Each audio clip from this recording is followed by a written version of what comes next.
Hi, good afternoon, and welcome to the Oklahoma City Economic Development Trust meeting for August 30th, 2022.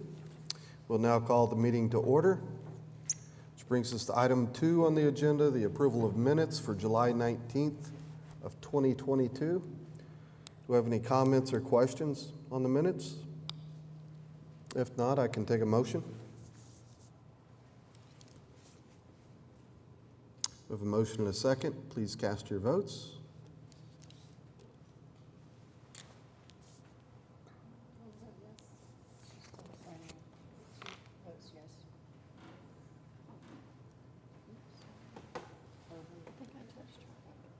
Oh. Mariana, how did you wish to vote on that? Yay. Right. Yeah.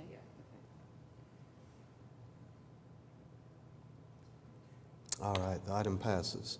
Brings us to item 3 on the agenda, the ratification of claims. We can take a motion. We have a motion and a second. Please cast your votes.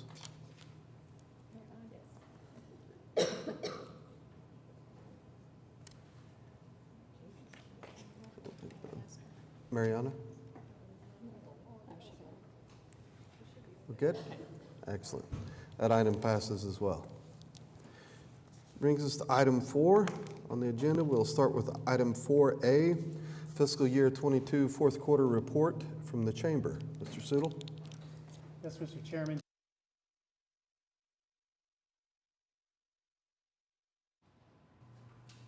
Good afternoon.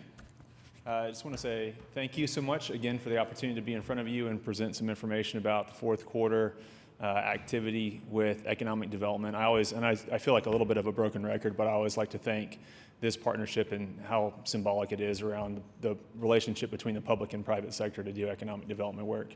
Just briefly, I'm not going to show you slides today. I know we've got a lot to cover. Just things I think are sort of back as in terms of overall activity in the marketplace. We're back to a sort of a record level of project leads. We have about 90 to 95 projects, which is kind of a high watermark for us. We've seen some pretty big projects come through to completion, some of which you've seen in front of you around diversification of industry, aerospace projects, Wilder Systems being a good example there.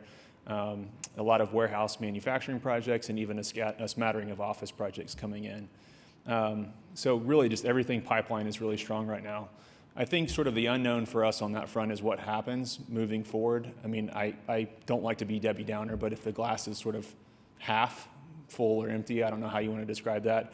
I think what's happening in the equities market, still trying to understand if this is a chance for people to deploy capital right now to try to stay in front of the markets, stay in front of inflation, other things, or if this is really a new high water mark that we have to plan capacity around. So I think that's sort of the overarching theme I'd carry. On some other fronts, I would say that the partnership with this trust around locking down public property and creating a platform for public and private partnership around land development is very much bearing fruit. I think Kenny and I are on calls almost every day about how to fit chess pieces together related to the 577 property that you helped bring forward. Some really large opportunities that would push us into some new sectors. We're trying to take an educated approach around the ability for us to also balance out our goals with job creation with that site. And I think trying to stretch those two things and make sure that we don't do too much of one to imbalance the other is really, I think, the goal for where we're at. And I think we've seen a lot of good activity on that site. Trade shows and call trips are very much back as well. Kim Wilnes, who's here as well, leads our team on the recruitment front. And we've been traipsing all over the U.S. And a little bit internationally to continue to foster new leads. We just spent a week or so in Farnborough Air Show outside of London.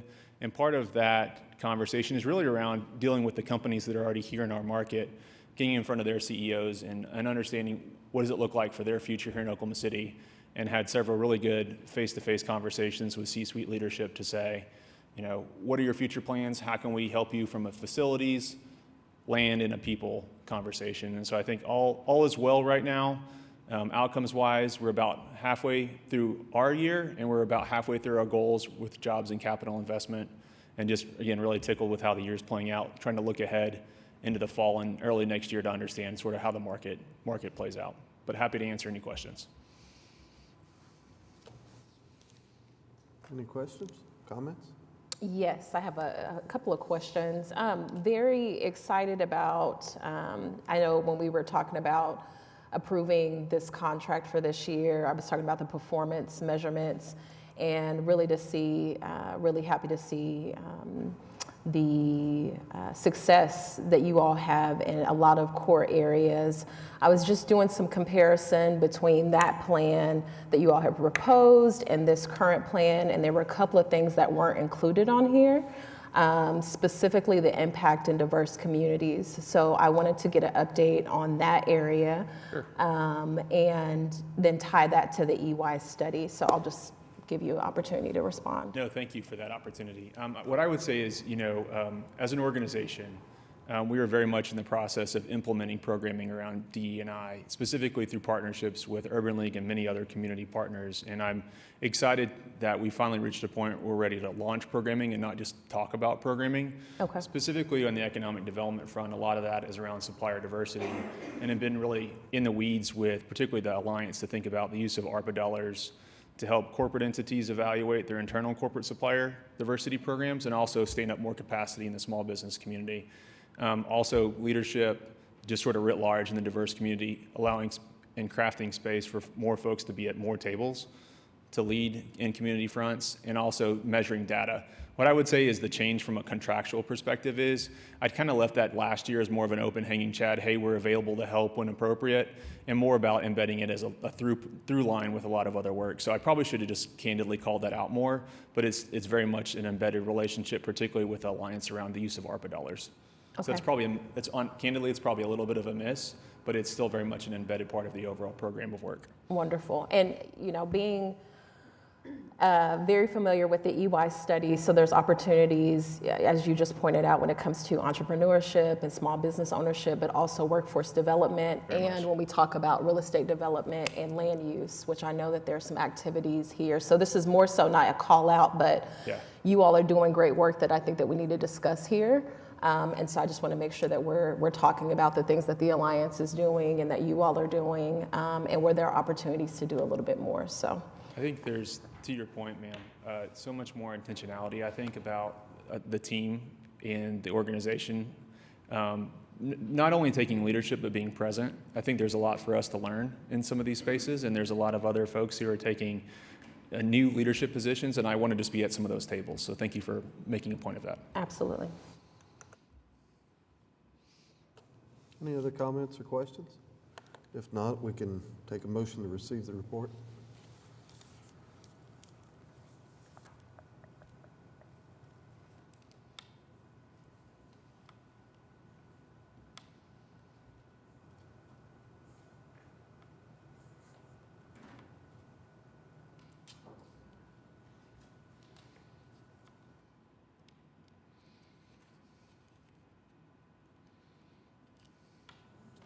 No pressure. I can sit down if it helps takes the tension All right, off. we've got a motion and a second. Please cast your votes. Someone went to sleep. I don't know if it was the computer. The item passes. Thank you, Jeff. Thank you. All right, takes us to item 4B on the agenda, professional services agreement with the Chamber for the Oklahoma City Film Office. Mr. Sittle. Yeah, just very quickly, and Jeff's also for the creation of the Oklahoma City Film and Creative Industries Office. It's a 3-year optional contract, or 3-year contract for $250,000 a year. Amongst the services, it would be administering, the intake and processing the applications for that incentive program that was amended back in March, and it's part of our strategic investment program.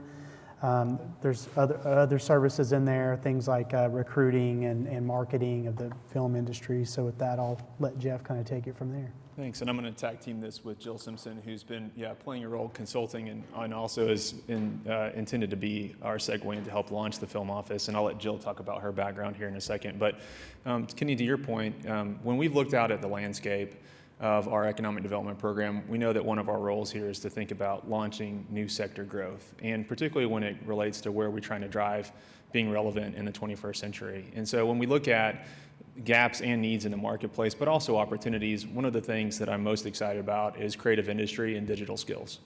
And when we look at the landscape around sort of a centralizing force in both of those conversations, there really isn't one of those in Oklahoma City. And so as we were approached probably 2 or 3 years ago around getting more involved in the film industry, we saw some gaps that existed, particularly around the role of an ombudsman to help sort of coalesce community partners around a cohesive conversation around film and other parts of the creative industry cluster, but also someone to help sort of tell Oklahoma City's story to itself and on a national front. And so we're really pleased that after a lot of conversations and the launch of a film incentive program, that we're able to come to you with a partnership opportunity to launch a film and creative industries office.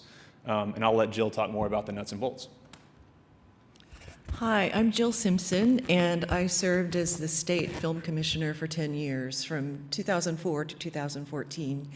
And the chamber reached out to me about 1.5 years ago, asking me to do a feasibility study, which I conducted last year, touring facilities, meeting the locals in the industry, meeting with people at career tech and higher ed, and trying to figure out what pieces were out there, made a proposal, and which brings us to now. We're really looking to try and launch this. Film commissions are very different than they were 10 years ago. Instead of just recruitment, it's now about workforce development. And some of the things you just asked about with diversity, equity, inclusivity is very much a part of my plan. And already touching base with the local filmmakers, the educational opportunities, and in some cases it just takes pivoting from existing jobs to retrain somebody and have them ready to go into this new industry, which often pays better and has good benefits and offers a new career path. So every state now has a film commission. Most of them now have an incentive. I spent some time with the film commissioner of Savannah 2 weeks ago and basically have looked at how they've done things because it really made a lot of sense. There's a lot of measurement, there's a lot of really gearing it toward local industry growth, and what they've been able to do down there is pull a lot of the work from Atlanta, which is doing the huge production impact. They had $114 million in impact last year in Savannah, and the population is like 900, no, that's not right. It can't be 900,000. It's a fraction of what Oklahoma City is. So I see this as a great opportunity for us to grow what we already have in existing pieces here. We now have Prairie Surfs sitting downtown, ready to service big productions. We have Green Pastures out in Spencer that is really geared towards smaller productions. We have a couple of companies setting up shop in northeastern Oklahoma City, and it's just a means of having somebody focused on helping them grow their businesses. Keep the businesses here, grow the jobs here, because as you've seen now with all these platforms of streaming content, there's a wide universe of content out there, and they need a place to film. So in my mind, why not here? Does any? If you don't mind adding this, Trustee Adams, just to your point, I mean, I think one of the bigger conversations we had was there's a lot of stories yet to be told here in Oklahoma City about ourselves, and one of those is particularly in Black and Brown community, and really thinking through how we established this office to help those stories be told locally and have the assets and the programming here, but also tying into the workforce opportunities that Jill said. So I think the really way we see this, and if you look at page 17 through 19, it really talks about the purpose and the scope of work is to really, first of all, year one, really take an analysis of what's here. What can we tie to? Year two is really going out and telling our story, and third is looking at longevity beyond these first 3 years and from a financial standpoint, also bringing hopefully some more philanthropic partners to the table who are very much interested in this work. And measuring economic impact will be a big part of this too, every step of the way.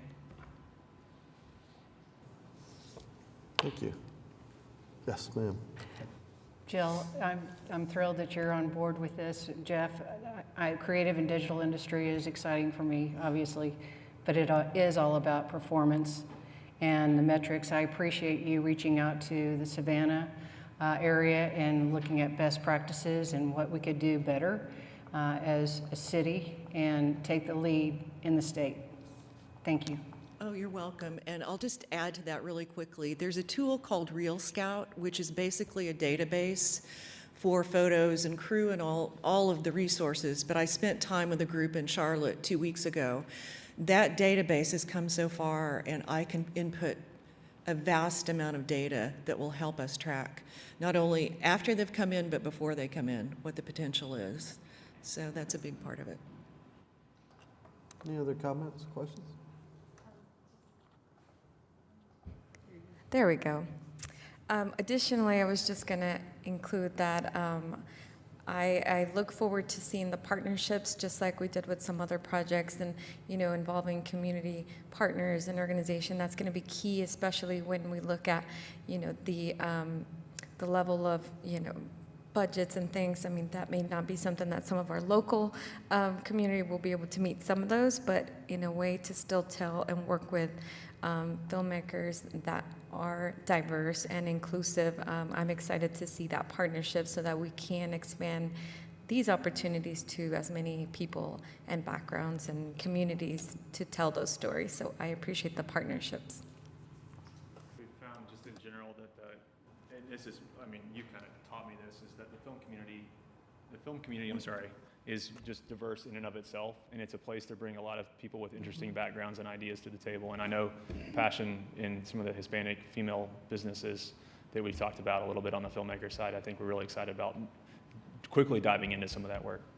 And just to tack on to that, one thing that I've discovered is a lot of these different groups aren't connected with each other, and they need some central place, person who can help connect the dots, because they could be collaborating together and helping each other with their projects. And I'm learning they don't know each other, which is challenging. I am thrilled about this. Jill, thank you so much for being here, and Jeff as well. You had mentioned Green Pastures, and my organization invested in them, and they were able to take advantage of the state rebates. And we were able to come in because of that social impact that you were talking about with the workforce development piece, creating opportunities for folks that have barriers to employment to enter into this sector. And even if it's short-term employment, that they're getting paid well, training, and have a career pathway. So I'm thrilled about this. I mentioned that to say, what will be the sort of coordination with the state that now has the, I think it's Oklahoma Film and Music Office? Go ahead. I have a call with them tomorrow scheduled. Tava Sofsky was my successor to that position. I knew her before. So we have a really good relationship. Some of the staff that is still there were people that I hired. So there's a natural connection, but I'm trying to work all that out. And we currently have a memorandum of understanding draft that we're working through to try to lay some of the groundwork of how we're going to work together best. Not overlap, complement each other, and I want to be supportive of them, and likewise hope they'll be supportive of us. But, we're limited in funds in the rebate right now. We have more customers than we can possibly accommodate, so that's a challenge we're trying to work. They will be trying to work through legislatively. And similarly, the Oklahoma City program has a minimum budget qualification of $500,000. And there's a lot of projects that fall below that. So Jeff and I are trying to put our heads together to figure out, can we create an investors forum of people, in Oklahoma City who want to participate in this, or a grant program so they're not left out. So it's a lot of different moving pieces. Thank you. We're good? All right. We can take a motion on item 4B. We have a motion and a second. Please cast your votes. Thank you very much. The item passes. Thanks, Jeff. Thank you, Jill. Brings us to item 4C on the agenda, the amendment to the Myriad Gardens Crystal Bridge renovation. Mr. Siddle. Hopefully this is an easy one.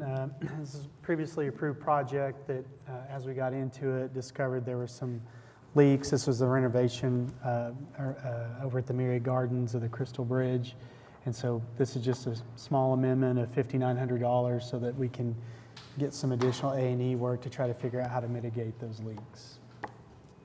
Any questions, comments? If not, we can take a motion.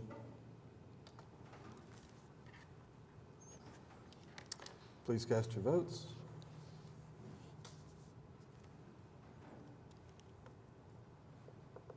And the item passes.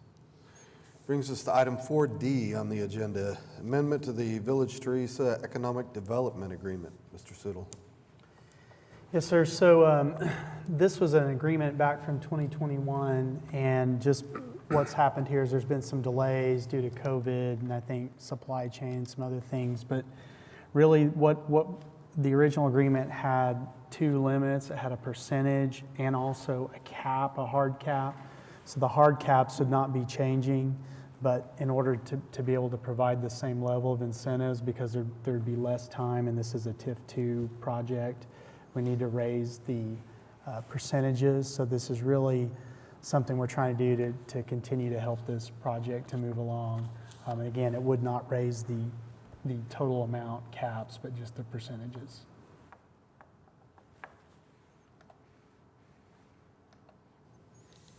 Any comments or questions?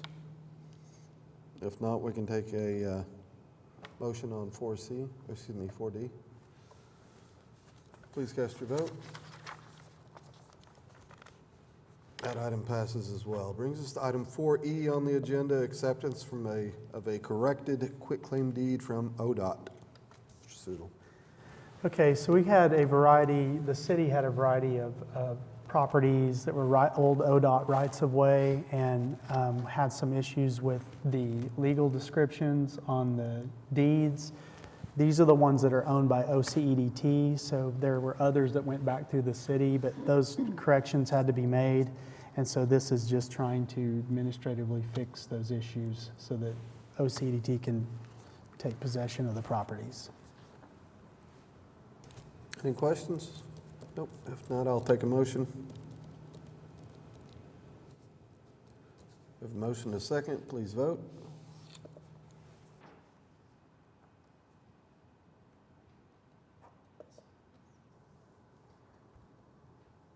And the item passes. Brings us to item 4F, approval of a real estate acquisition agreement with Acura. Somewhat related. So this is as part of the process that started years ago. There was, these ODOT rights of way are coming to this, but also this was the property that was purchased from OG&E, and then it was subsequently developed, parts of it in the parking garage.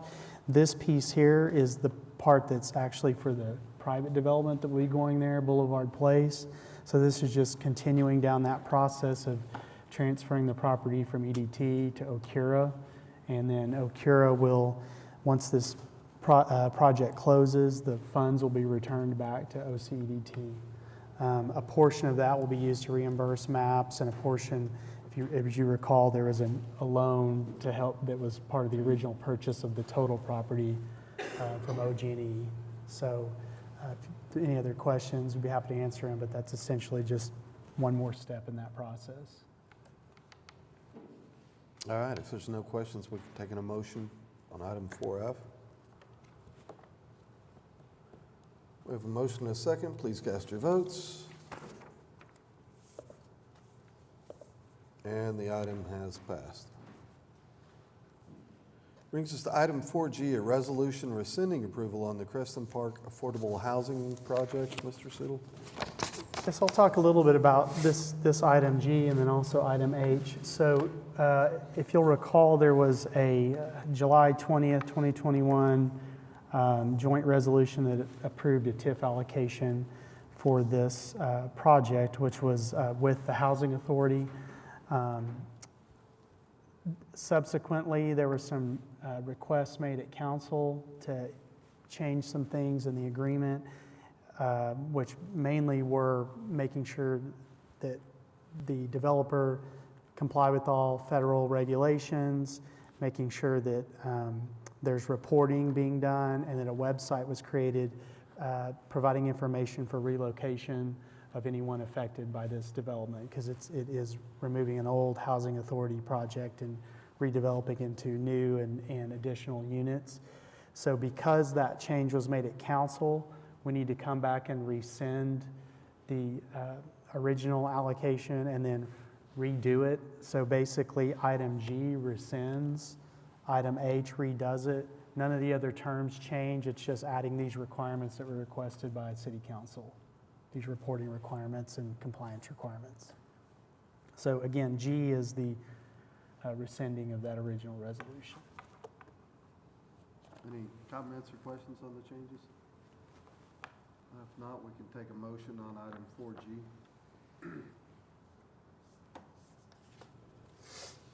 We have a motion and a second. Please cast your votes. The item passes. And then we can take a motion on item 4H, which is the updated resolution.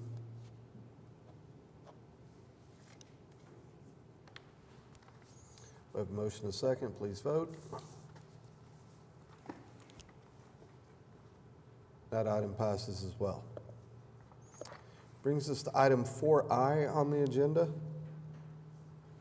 Economic Development Agreement on the Hamlin Hotel project. Mr. Siddle.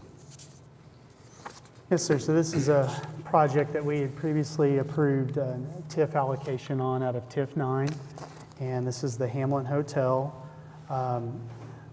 This is the Economic Development Agreement, and a couple of important things just to remind you of.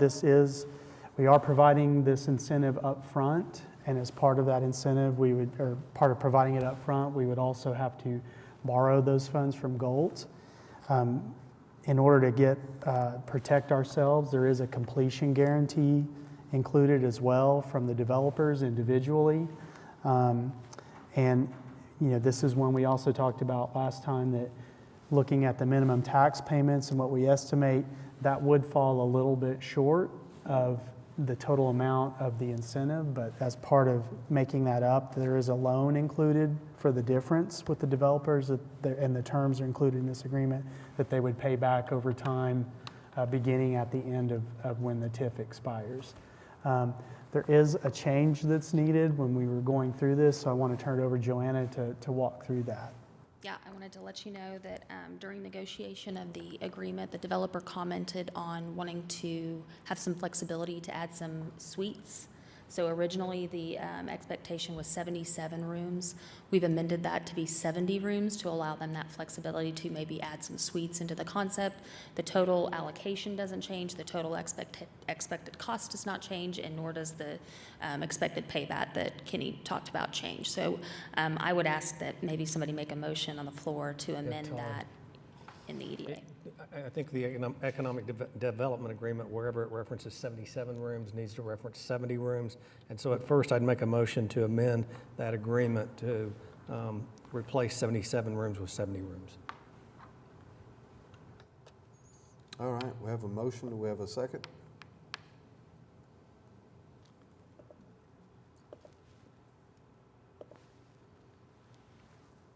We do. Please vote. And the amendment is passed. If we have no other questions or comments, we can take a motion on the item itself.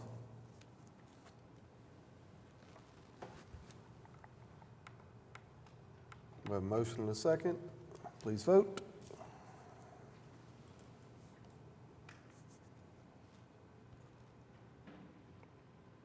And the item passes. Thank you.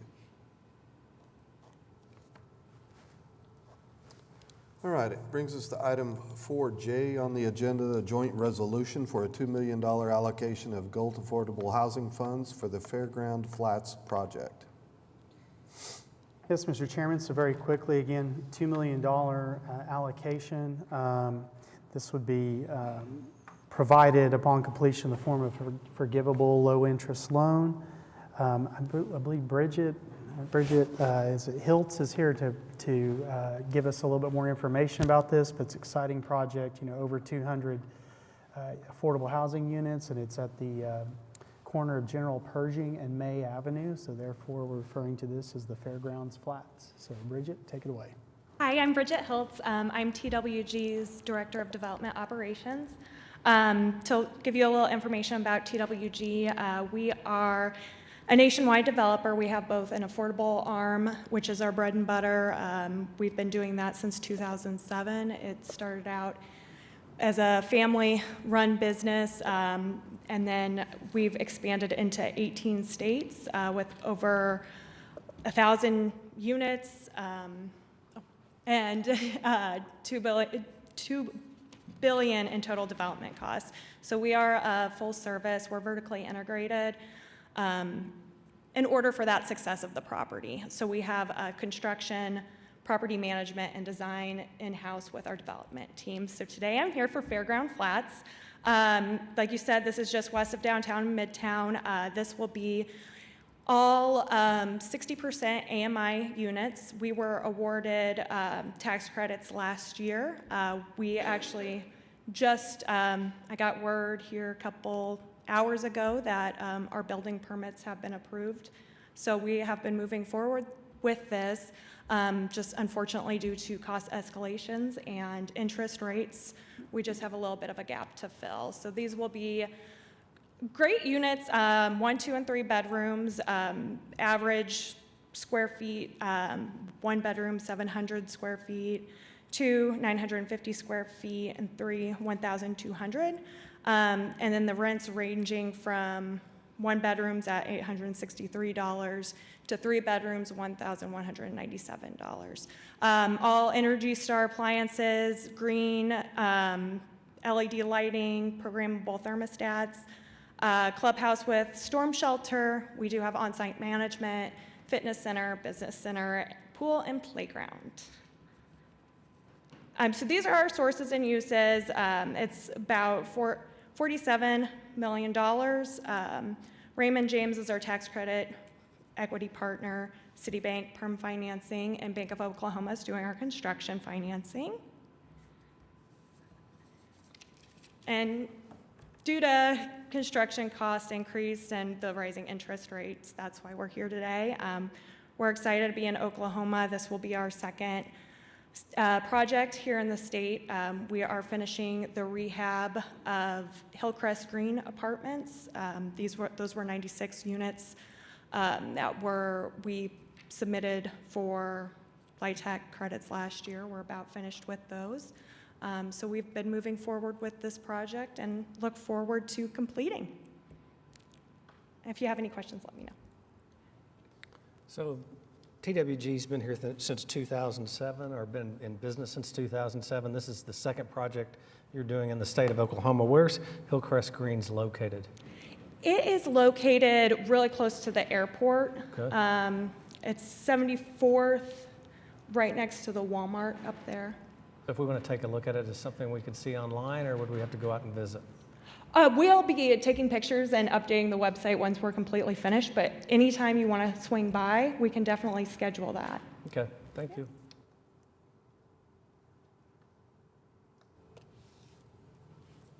Any other comments or questions? If not, we can take a motion on item 4J.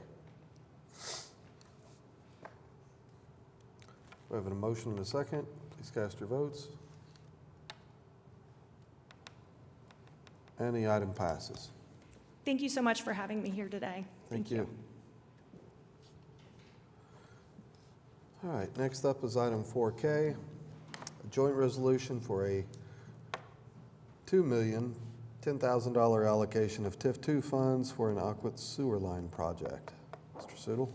Yeah, so Chris Browning's here to talk about this, but really just to point out, we've got a couple of developments going in this area, and it's the area bounded by 6th Street, Northwest 6th, Chartel, Sheridan, and Western.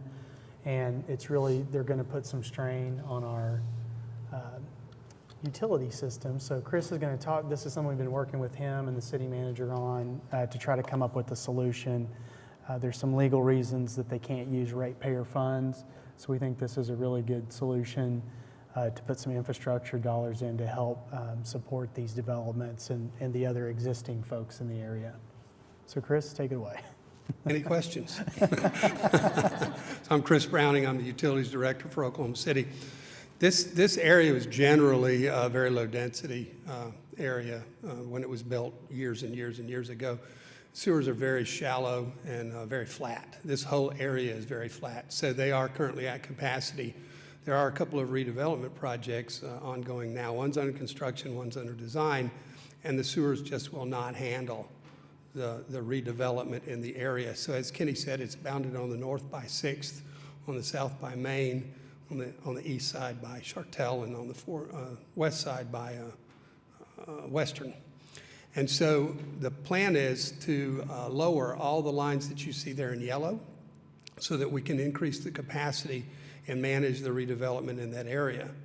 We could start the project quickly, and we could finish it in time for those projects that are currently under construction to have available sewer service. So at this time, we would like your consideration in providing funding. I am not, under state law, I am not allowed to use ratepayer funds for development purposes, so I need to go somewhere else to get the funding for this project. So with that, I'd be happy to answer any questions that you may have. Any questions? Yes. Could you specify, you were saying that the project could be completed by the time the redevelopment projects are underway. What exactly is that timeline? So what I understand, the one project is going to be ready for occupancy February of '23. Okay. So we're going to have to go fast, and we're going to have to phase it. So the plan is to lower those sewer lines that would connect to that particular facility quickly, and then do the rest of the project afterwards. Makes sense. Thank you. Yes, ma'am. Yes. Do you envision a lot of traffic congestion? No. Yes. We're going to have some issues with traffic, particularly on Western. The sewer line is actually in the street, so we're going to have to there's a lot of utilities in the street, so we're going to have to work on that, and it's going to be a little challenging. Be nice to everybody, especially in the winter months. Yes, ma'am. All right, if we don't have any further questions, we can take a motion.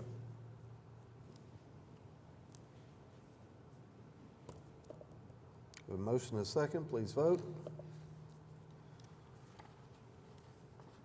And the item passes. Thank you very much. Thank you.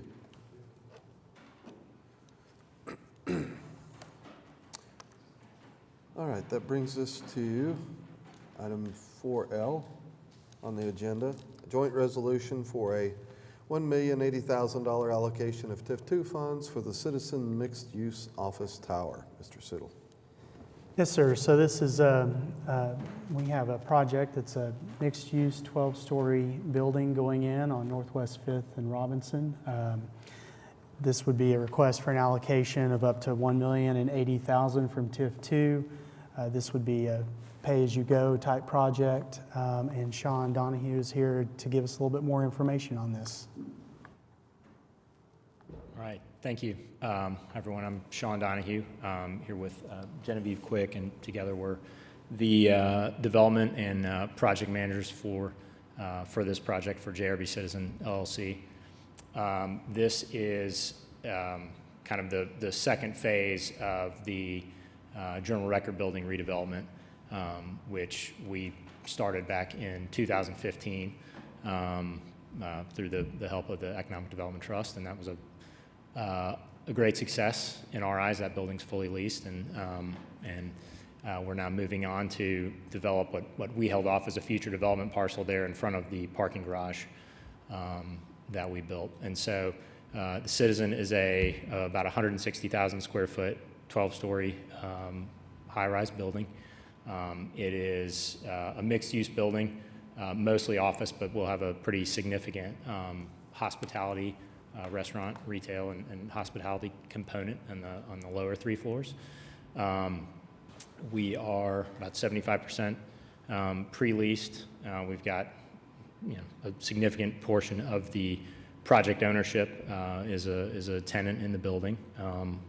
All local investors, local tenants, and local consulting team, the architect and the contractor, H&M, Lingo Construction.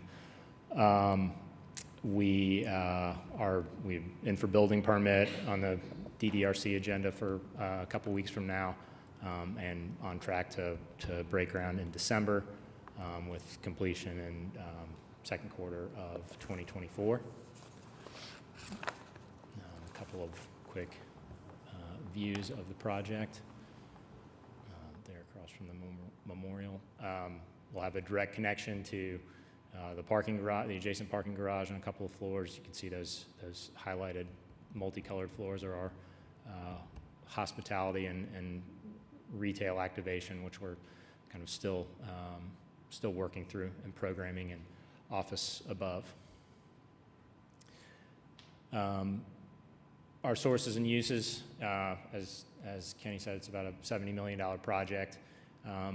We have, similarly faced some pretty significant cost challenges, but we're in the home stretch here. We have been, to kind of fill the gap, we have been preliminarily awarded a Murrah Trust loan for $750,000, and we are, part of our process here is buying out the ground lease that we currently have and control the property through with the INC Trust, and we're working with the trust to have that ground lease buyout kind of lent back to us to support the project. And I guess the final piece of helping with our gap here is the $1 million TIF, which I guess will come in the form of kind of a property tax rebate post-completion, which will, seeing that in the pro forma, kind of helps our construction lender get comfortable with our ability to take them out upon stabilization, and kind of helps us get through the ramp-up period post-completion. So kind of did a quick analysis of the anticipated property tax there, and that about $650,000 over 2 years. 80% of that is how we're getting to the $1 million request. Thank you. Questions? Yes. Sean, what's your anticipated rental rate per square foot? $40 a square foot. I'm really impressed with your pre-lease numbers, great architect, great general contractor. What other projects, and I think you may have mentioned it, have you done in this area? So really, I'm based in Atlanta. I work for a development firm in Atlanta, Urban Realty Partners. We have a long connection to some of the sponsors on this project, and that's what's brought us out here. And we served in the same role on the Heritage, and really view that project as our sort of proof of concept here of having this vision of something that hasn't been done before. Not that an office building hasn't been done before, but something that's a little more creative and a little beyond the reach of maybe what others would attempt. We see that we were proved ourselves right there. Here with our pre-leasing number, I mean, that's the overlap of the tenants and the investors, and that's also part of the rental rate, is their belief in this project, and in filling. We'll only have about 2.5 floors left to fill at that rate. Believe we can attract the folks that we have in there will attract the tenants to complete that. Personally, on the projects that we work on, mostly in Atlanta and around the Southeast, we do. It's multifamily and I would say creative office development, smaller scale, 60 to 100,000 square feet, adaptive reuse using historic tax credits, something like the Heritage. So this fits in our wheelhouse a little bit too, from that perspective. Any other questions? I have a question, maybe for the group or for the chamber. Big picture when it comes to downtown, we would talk about occupancy and office space. Where are we at when it comes to downtown? I would say in general, you're seeing these mid-sized projects get a little bit more activity than the bigger blocks of space. I mean, obviously, CBD has done well. I think, candidly, Newmark and those teams have done a really good job of filling the big blocks of tenants. I think we're seeing a little bit more overall activity in sort of mid-sized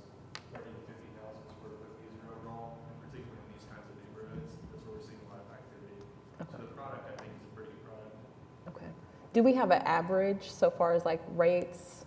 It's definitely on the high end. I mean, Yeah. you're very much on the high end. I mean, we're seeing something in the 20s, probably more than average. Okay, so half of that. Interesting. High teens, 20s is more of an average. Is that fair, Sean? Yeah, for sure. And we're, eyes wide open going into this. And that's the only reason that this works, because we've, got these tenants who also own it. The principals of the tenants of the businesses, own the building and believe in this. And so it's, yes, we're well above market, but, this project works. With all those tenants in place, we deliver the building, and we're, covering our note. It's not a spec deal at out-of-market rents. During your presentation, you quickly mentioned trying to figure out the retail piece. Could you tell me more? Yes, I will say that, there's some, it's mostly, I'll say restaurant and hospitality is probably more accurate than retail. And so it's a pretty significant job base there as well. I think we're not quite ready to kind of announce or make too public our plans for that part of the building. Getting close, but it will be an amenity to the neighborhood, to the tenants in the building, to the city. I would just clarify my comment earlier. For Class A space, it's definitely on the higher end of that scale, like 20s or low 30s. So I'll add that clarity there a little bit. Yeah, and we're at the upper end of that, across the street at the Heritage, where rental rate wise, we're closer to 30.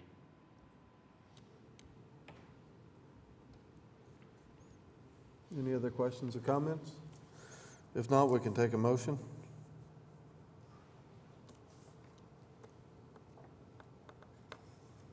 We have a motion and a second. Please vote.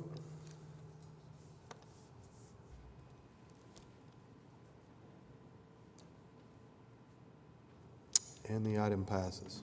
Thank you. Thank you. All right, brings us to item 4M on the agenda, a joint resolution for a $765,000 allocation of TIF2 funds for the NOVA project. Yeah, so this is a really interesting project that includes apartments, shared space with bakeries, bars, a grocery store, and a greenhouse. And so this is an allocation from, again, a pay-in, payout allocation for TIF2. And Brandon Lodge is here to speak about this and give a presentation, but this is, I think, one of our more unique projects I've seen in a while. Thank you for your time. I appreciate it. I'm Brandon Lodge, Lap 7 Development, here for the NOVA team. And what we've got here is we have two buildings. This is at 1 Northwest 6th Street at 6th and Broadway, roughly, the old Stowe's office furniture building. Before that, it was a Chevy motor building.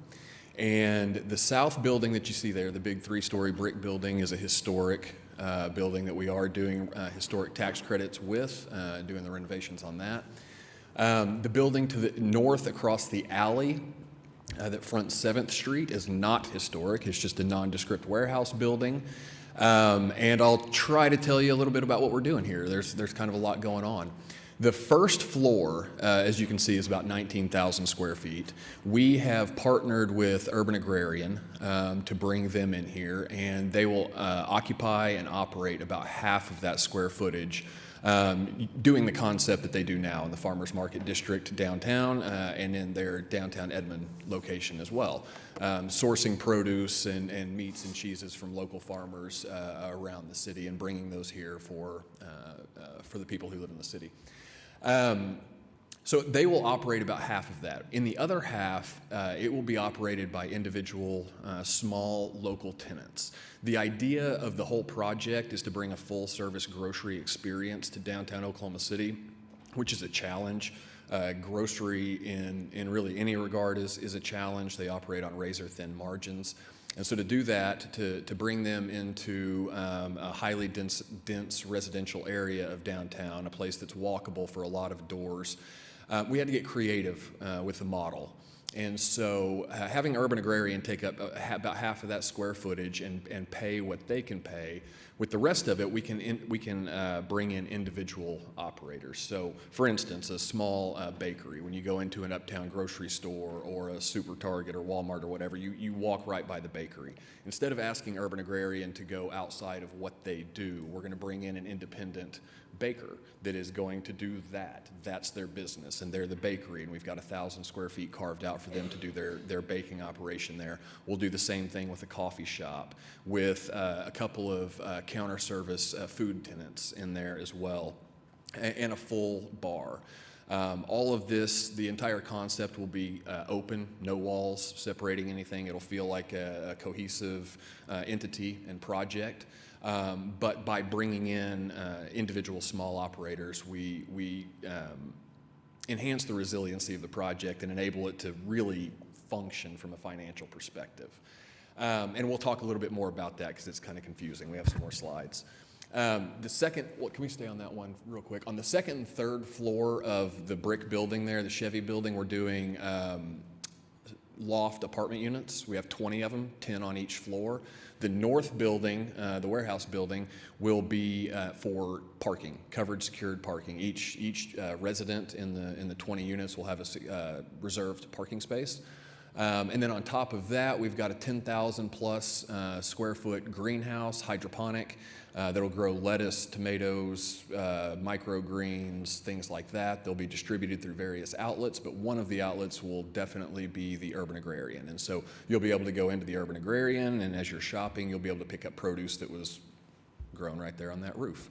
And so that's the project in a nutshell, and we'll jump in now to to project cost. The project cost is $30 million total, as you can see. We're utilizing an interesting capital stack, CPACE, new in Oklahoma County. We've been working with CPACE for 2 years in anticipation of it coming in for this project. Historic tax credits I mentioned, we are doing those as well. And that's the capital stack. We've got the development budget there on the right if you want to dive into that later or come back to it for questions. Back to the first floor, this is a bubble diagram that we've worked on with our architects, AHMM, and one of our consultants from Denver, who I'll talk about here in a minute. But what this shows is the upper part of that drawing is, the upper half is where Urban Agrarian is going to operate, and they'll have their racks of dry foods and cereals and toilet papers and their meats and cheeses and produce and all of that good stuff up there in the top. On the bottom part of the image, we have, as you get the bakery, the full bar, the counter service food options, the coffee option. All of those local individual operators are down there on the south piece of this. One other thing to note in doing this is that when we brought in Urban Agrarian for this concept, we also brought in a company called UNFI, United Natural Foods, Inc. They're a national food distributor. They distribute to Whole Foods and Sprouts and those types of stores. Urban Agrarian had been wanting to get on their distribution list for a long time. That gives them access to products like paper towels and cleaners and cereals and things like that they don't currently have. The problem was the volume that they do in the downtown store and in the Edmonds store wasn't enough to get them on the unified distribution list. By bringing Urban Agrarian in and adding this operation to it and partnering with UNFI on this project, they now can be added to that distribution list so that Urban Agrarian can provide everything that a full-service grocery operation provides. Let's see here. We'll go on to the next slide. So when I say that there's no walls, this is the inspiration for this project. The image that you're looking at is in a project in Denver called the Denver Central Market. And it was developed, 4 or 5 years ago. When I was doing the 8th Street Market project, I flew to Denver to look at some different market halls that they had been doing there. This one was under construction, and what was different and interesting about it was that there were no walls. And I was like, what is this? And I wandered into the construction site uninvited, but I met the developer and operator Kate Kaufman. And I flew back out to Denver after she finished the project, and I've been back out there several times. It's my favorite project in Denver. I love it. It's beautiful, it's open, it's full, it's vibrant. There's a great mix of local operators there that just feels right. And so when I called, when we started doing this project, and when we knew that we wanted to take the inspiration from Denver Central Market, I called Kate and asked her, told her what we were doing, what we were trying to do here in Oklahoma City, and asked her if she would want to consult with us on this. And she jumped at the opportunity. She's been coming back and forth between Denver and Oklahoma City for the past year and a half, helping us identify our individual tenants, our bakers, our coffee shop, helping us work with our architects and with Urban Agrarian and UNFI to make sure that the operations of the market are fluid and function, and how many people do we need on our staff in order to make sure that everything jives and flies well with all of these individual tenants. She's been amazing. And so she's been a big part of our team. This is still Denver Central Market, but it's an example of what we're trying to accomplish with the Nova project. And that particular stand right there is their local butcher. They actually butcher the meat back there. You can see their meat counter. You can get your steaks. This is an image from behind that same counter looking out to the rest of the market. You can see how it's totally open, tons of natural light coming in. It doesn't feel like a sterile and bright and white and light grocery store. It feels different, and we like that and we want that. On to a couple of the next pictures. There's a pizza counter that they have in the Denver Central Market. There is a bakery that they have there. That's 1,000 square feet. That's what we based our bakery size and operation on. There is Denver Central Market's full bar, which is critical to the cash flow component of the project, especially in offsetting what the groceries can't pay, right, in market rents. The profit from the bar offsets that significantly. And so that's a good chunk of the first floor. There's an image right there of what a typical apartment unit would look like on the second and third floor. The units that we will have are go from 2-bed, 2-bath, about 1,200 square feet, down to a single bed, single bath, 900 square foot unit. 20 total units, and there's a mix in between there on each floor. This is an image from 7th Street looking to the south. This is our nondescript kind of warehouse building that we're going to gut and turn into a parking garage and build the greenhouse obviously on top of that. There in the bottom right-hand corner, that's the northwest corner of that existing building. It currently doesn't exist. There's a notch out there, so we're going to fill that in and put a little retail component that fronts right there on 7th Street. But then we've got the greenhouse above it. And another view from 7th Street showing the main entrance of Urban Agrarian, the residential units, and of course our greenhouse. This image is just to kind of, this is called the link, it's what we call it. It connects the north building to the south building. It allows the people who park in the garages to get to their residential units on the second and third floor in a secure manner, completely separate from any public or any employees of the grocery or the greenhouse. And there in the kind of those double door looking things, we've got a loading dock. There's an existing car lift in here since it was an old Chevy building, and we're going to utilize that. It still works. That will be our freight elevator to bring the goods down to the Urban Agrarian level and up to the second floor and across into the greenhouse and back down. And that's an image from 6th Street. So that is the project, as quick as I could summarize it, and I'm happy to answer any questions you all might have. Yes? The respective independent vendors, do they have to submit a concept look, and is that approved? Or are they responsible for all their equipment and signage and everything else? So we are working directly with our architects on building that entire space out. We want the individual operators to have their personality and their logos and their brands, but it's got to work cohesively within the rest of the space. So we as the developers have ultimate say over what their designs are or are not, but we absolutely want their personality in it, for sure.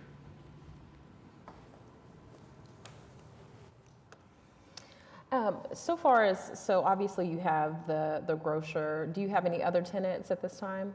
Yes, ma'am. We've got LOIs on several different concepts in there. We have a small pharmacy concept. We want this in the full grocery experience. We want there to be a small pharmacy where people can get their prescriptions and their Tylenol and whatnot. So we've got an LOI, obviously from Urban Agrarian, from that small grocery store. We have an LOI from a local creamery that will come up there. They'll basically do an ice cream kind of kiosk in there and sell their locally made ice cream. We've got an LOI for the rooftop farm, and for 2 of the counter service food concepts. Okay. One of them is an El Pastor taco, and the other is a small sushi stand. Okay. Well, and you started the presentation saying that there's a lot going on, and there is. There's a lot. So you have reuse, you have new construction. Where are you starting, and what's your timeline? Permits are approved. We have our permits in hand. CPACE component has been approved, so we have our CPACE component in hand. Historic tax credit Part 1 and Part 2 are approved. So we are ready to start construction imminently. We will be under construction before the end of the year. And then we've got about a 15 to 18 month construction timeline to get it open. All right, any other questions or comments? If not, we can take a motion. We have a motion and a second. Please vote.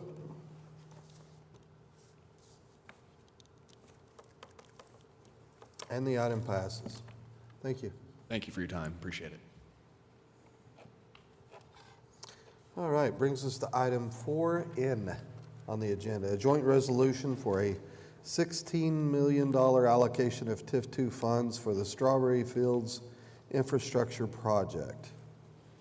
Yes, Mr. Chairman, so this is an allocation of $16 million from TIF 2 funds. This one's a little bit interesting. We would be allocating TIF 2 funds, but really the areas that this would be going into would be portions of TIF 13 potentially, which has been activated, and then a portion west of that that has not been activated. And so really, this is one thing I wanted to make a point here of, as TIF 2 winds down and heads to the end, I believe we have through 2026, it's looking at, how these things may be used. I think you've seen on a couple of our other projects previously, some folks had pretty small allocations because there's only a few years left. This is an opportunity, I think, to take some of these TIF 2 dollars and invest them into these other incremental districts to try to seed them and get them going so that they can be throwing off increment for another 20 to 25 years. So this, just to lay this out, and we're going to have someone come up and talk about this in a moment, but this would be really to be provided on a reimbursement basis. So as the developer begins to develop these projects, this is just an allocation, but the funds would be provided to reimburse infrastructure improvements, water, sewer, stormwater, maybe some other utilities. But this is something that, again, would sort of like be pre-funding a portion of the TIF incentive that we may normally do on projects going forward. So with that, Kathy O'Connor is here today representing the developer to give us an overview on this. Bring up the Strawberry Fields TRC resolution. It brings up the NOVA project. Unless it's just my end. Yeah, mine too. Okay. So we don't have it.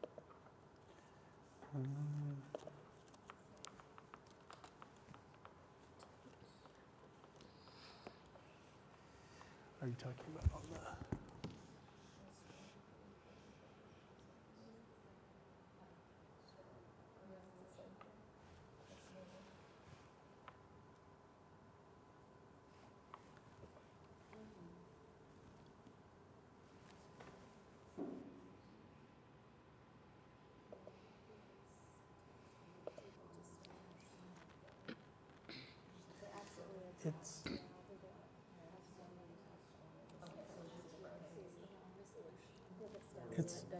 It's correct on the website, which I'm using. I don't know if this is our.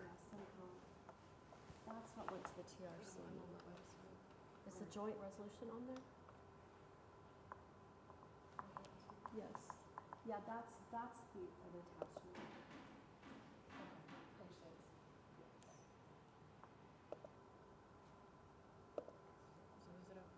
Yeah, it's fine. Kathy, sorry about that. Go ahead. I hope it's all okay. It's all good. Solitaire. It's all in there, you just have to figure out where. Well, I'm Kathy O'Connor, I'm with the Coalign Group, and I'm here today on behalf of Strawberry Fields to make a request for an allocation of $16 million in funding from TIF 2 to fund infrastructure improvements in the Quarter Shore project area near downtown. Just a little bit of background on this request and why it's necessary. When we began working on looking at the Quarter Shore area beginning, almost 20 years ago now, the city recognized that infrastructure was going to be a major impediment to future development and investment in the area. There were a series of plans done going back to 2008 with the Quarter Shore redevelopment framework.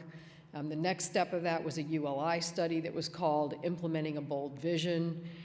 Finally, the Alliance undertook a plan called Quarter Shore Leveraging Private Investment, and all of those led to the creation of the Quarter Shore Project Plan, which is the document that created the Quarter Shore TIF. And each one of those documents recognized that inadequate infrastructure in the area was something that would need to be addressed in order for investment to take place. And we believe that this allocation goes a long way in making that happen.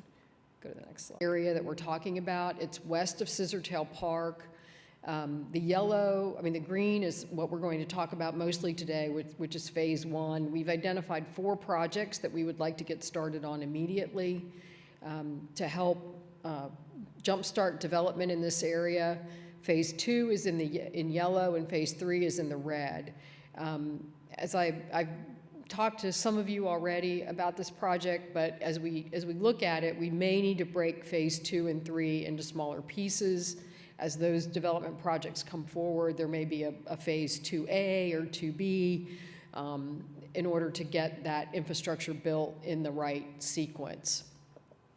One other thing to point out about the area is that Strawberry Fields is not the only owner in this area. They don't own everything that's shaded in. They do own something in each of those blocks.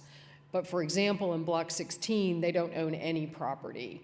But that block will benefit from the infrastructure that will be constructed at some time in the future, allowing for more dense development throughout the area and not just on the parcels that are owned by Strawberry Fields. So the first project we wanted to tell you about today is called the Lucy, and it's about a 55,000 square foot office building located at 3rd and Walker, so it is right on the boulevard, just west of the park. The estimated project cost is $24.7 million, and it will be developed by Strawberry Fields and G.E. Johnson Construction. We're ready to begin this project, finalizing design, and hope to break ground early next year. So this is an image looking from the north to the south. This is the south view of the building, and then an image of the cantilevered conference rooms that'll be on the top 2 floors. The next project is called the Marketplace. It is a series of buildings, some existing buildings and some new construction that we see as mostly retail and restaurant space. It's about 31,000 square feet of leasable space, will cost about $7 million to renovate. And again, this one will be developed by Strawberry Fields. So again, some images of what we think this will look like. This is at 3rd Street, so 3rd kind of runs parallel to the boulevard.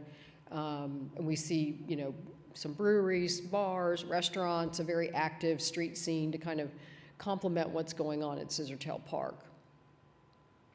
The third project is called the Abbey, which is a multifamily residential project. We are working to structure this as a workforce housing project with about 20% of the units being affordable to the workforce housing component. Total project cost is about $61 million.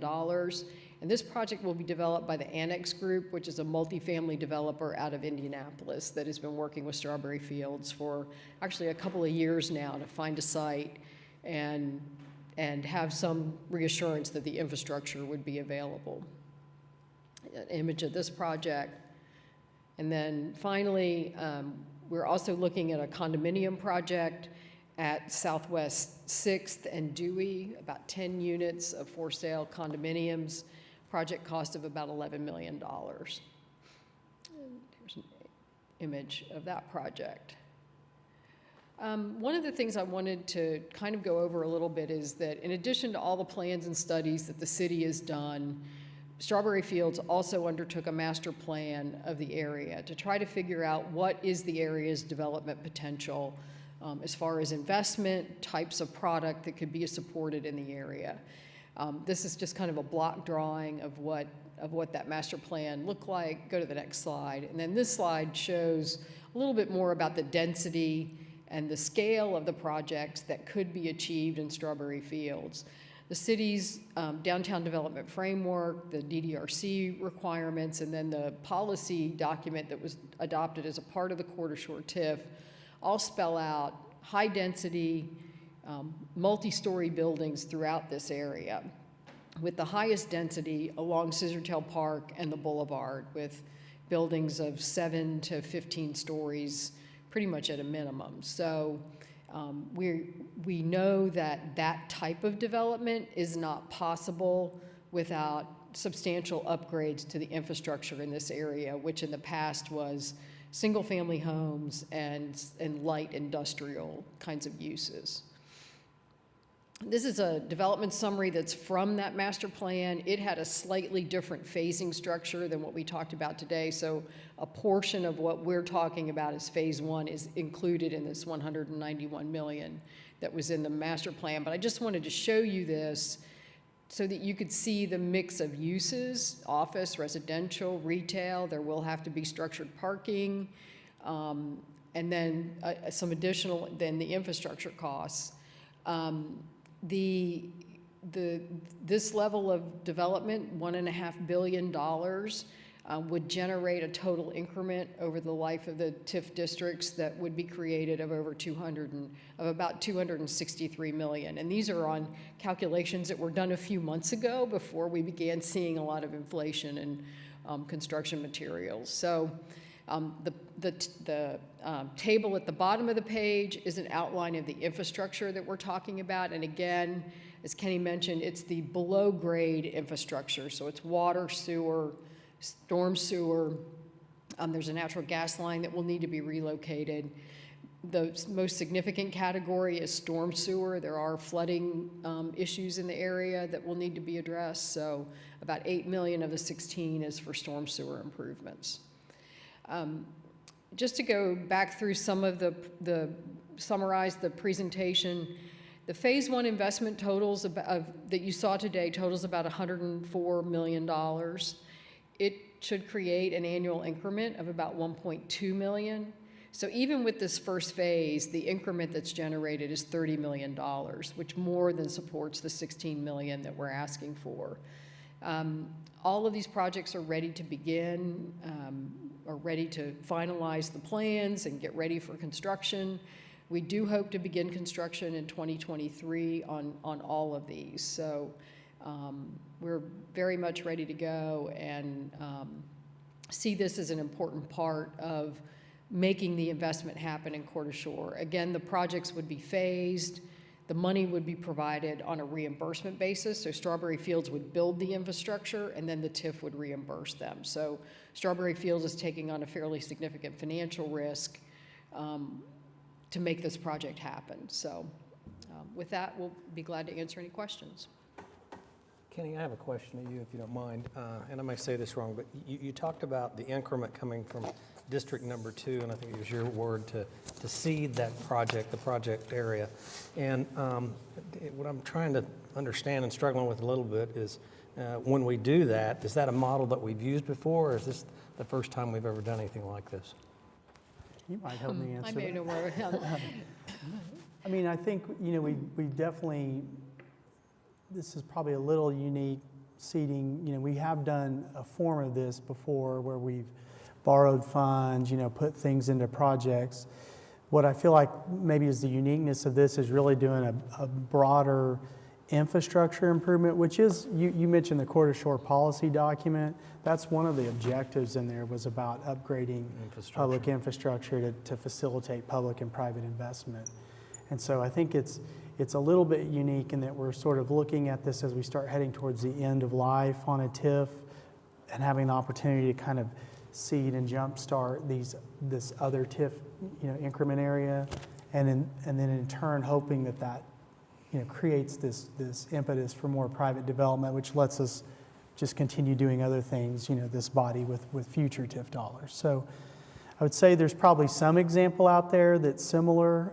We just approved another project that Chris Browning did that we're having to come back and do infrastructure after the fact because the development is increasing density. And I really think this is one of those trying to get ahead of it.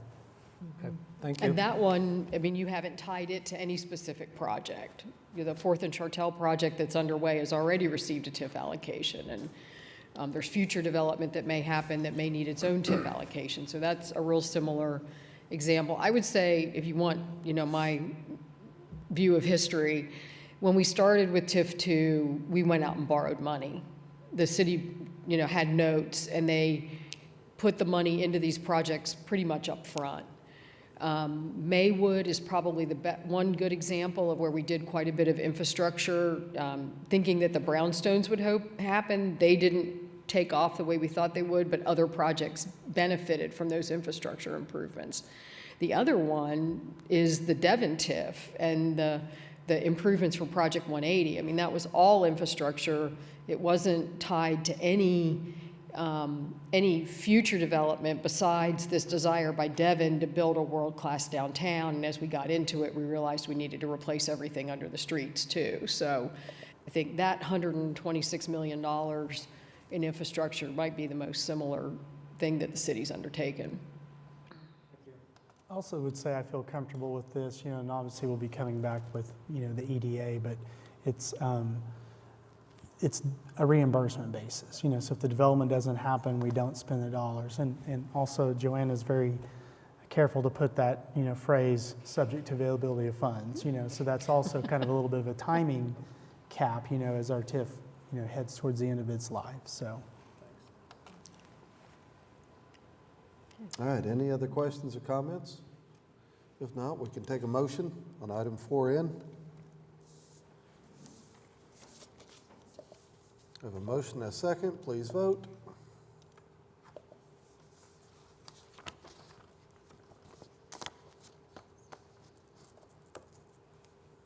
And the item passes.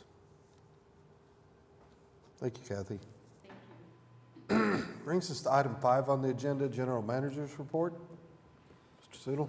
In the interest of mercy, I'll just tell you that the report is in there. I don't have anything specific to call out, but if there's any specific questions you have, I'd be happy to answer them. Thank you. Chairman, I have a question. Let me get to the page. Okay. Somewhere in the report where we're talking about various projects and the jobs, hold on, gosh, is that the last page? And Joanna, you may be able to answer this. Project status report. Your packet's only 270 right, pages exactly. this week, so. Okay, so page 17, when we talk about project status, number of job, estimated payroll, et cetera, and so forth, and it says number of jobs at the end. Is that the number of jobs that they've created to date? Okay, so the first column is the projection, and then the last column is the actual, okay. And then are any of these, I had to say like compliant, but how do we, it obviously is probably something that we don't get into, I'm pulling the newbie card, but accountability wise, if they're saying that we project that we're going to produce or create this number of jobs and they're receiving funding and then I'm looking at the actual zero, how do we manage that? So it's a paper performance and they don't have a job. Excuse me. Okay, with SIP. You know she likes to stand at the podium. I don't know why. You what? I said, I know you like to stand at the I do, podium. yes. So. So it is pay for performance, so if they don't add those jobs, they wouldn't receive the funding.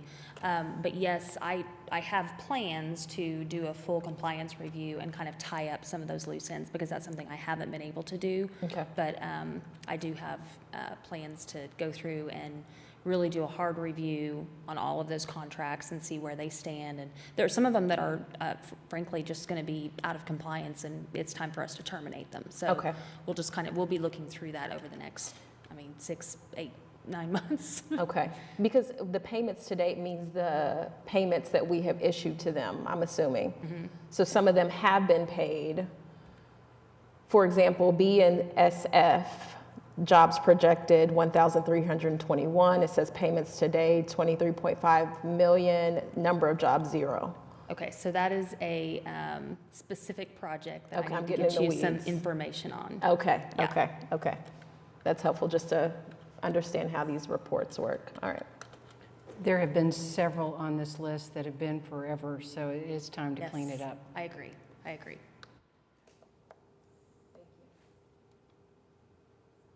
All right. That gets us to item 6. Comments from staff? We have any citizens signed up to speak? We have not. Comments from trustees? All right, that gets us to item 7. We are adjourned. Thank you.